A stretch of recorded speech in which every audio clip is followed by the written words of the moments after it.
Okay, so the good professor, Mr. Frimpong Boateng, who I must imagine is one person who deeply regrets ever becoming a member of government.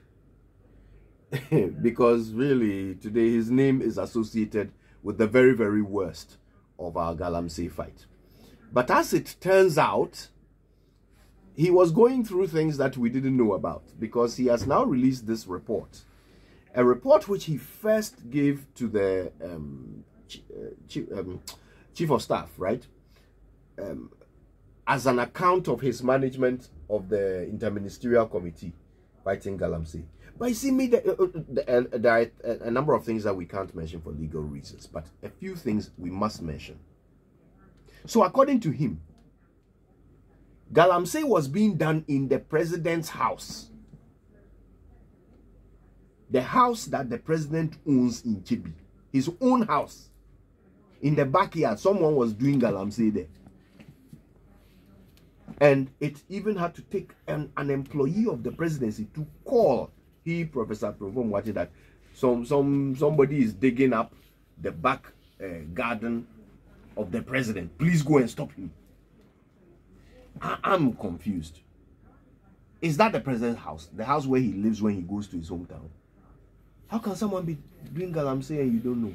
Or how big is this house? Is it about the size of maybe a town?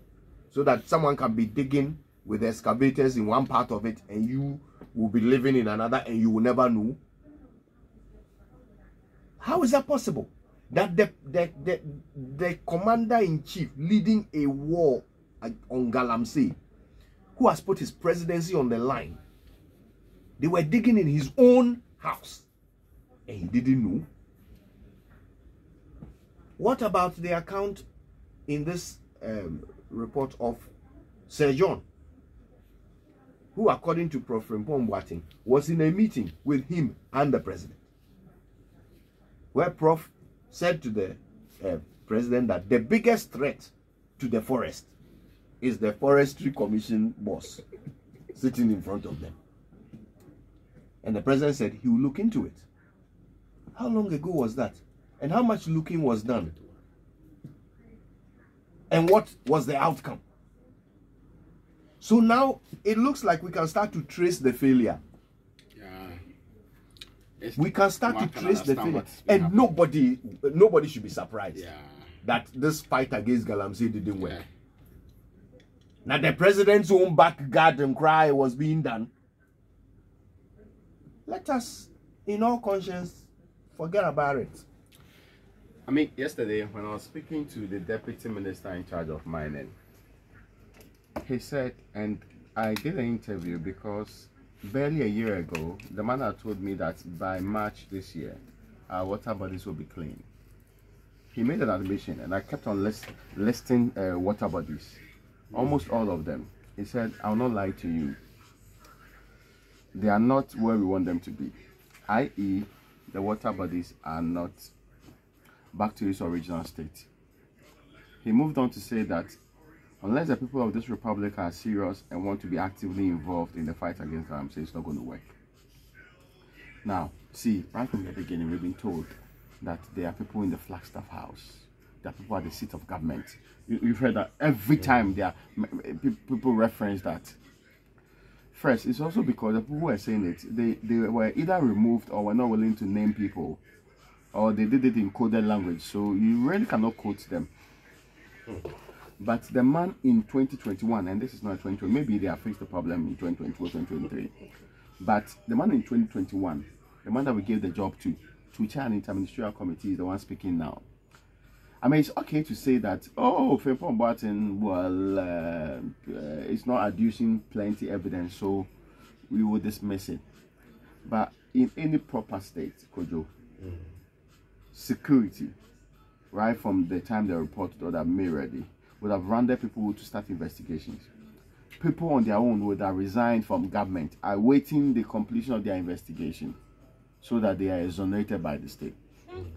But just like has been the case in a republic like ours, it will only be we who will talk about it, and fellow provocateurs who will equally comment on it, it will end there. That is why I'm always convinced that this so-called fight against galamsey remains a charade. If you wanted subsequent or further evidence that it's a charade, go to the 36th page. It is not going to work today. It is not going to work tomorrow. It is pretty obvious. See, the people that are being named in here, no deputy minister can stop them from doing galamsey. A military general called me that some time ago. They were on the field when a deputy minister had actually called him to free people. He almost, in fact, he almost got, no, he said no at the time, he was a colonel. He said he almost got a heart attack. A deputy minister calling colonel? How is that possible? Directing colonel. He felt very angry. Very disrespected. Yeah, but later he was sent out of the country. But that's not a big deal. He was given another responsibility. Yes! Go and be angry somewhere else. But I am telling you on the ground, from military police to the people that we are purporting to be fighting galamsey, is a complete charade. If you don't believe it, I don't know. I mean, if you don't believe, maybe you are waiting for, you are like Thomas, right? you are waiting for Christ to return before you believe that there is no real commitment to fight galamsey in this country. So let nobody, I think what we should stop is committing money to this fight. We should pull the military from the grounds. We should let the people on their own live with their own galamsey situation. This matter where galamsey is taking for my party people and give it to your party people, it's nonsense. I mean, it doesn't make sense anyway. So if we have agreed what to do, galamsey, destroy the water body so that we go and import water in the future, well, perhaps we should put a question, a referendum on it. But as to fighting galamsey in this republic, I tell you what's a charade again. The supposed investigations that we're launching into this. Presidency says what? Police investigates our involvement. We can tell. But the people have been mentioned. No, police can they call them and insist on any investigation? Thank you. But you the president yourself. But the problem with us Ghanaians, we have to begin to realize that we gave the president the mandates. We elected him. We gave him the authority to be president over us. We're not angry enough about this situation. We've left the fight for media people to be fighting. When there's no water, it's not only media people who will not get water. All of us, we should be angry. We got them into office. They should be responsible. We should call them to account. We're not angry enough. That's the problem. One of the sad things about our kind of electoral democracy is that they impoverish you. You become so poor that you actually depend on them for sustenance. That's the sad aspect of that kind of democracy we practice. So today, you're saying we're not angry enough. But that man in becoming angry will become hungry.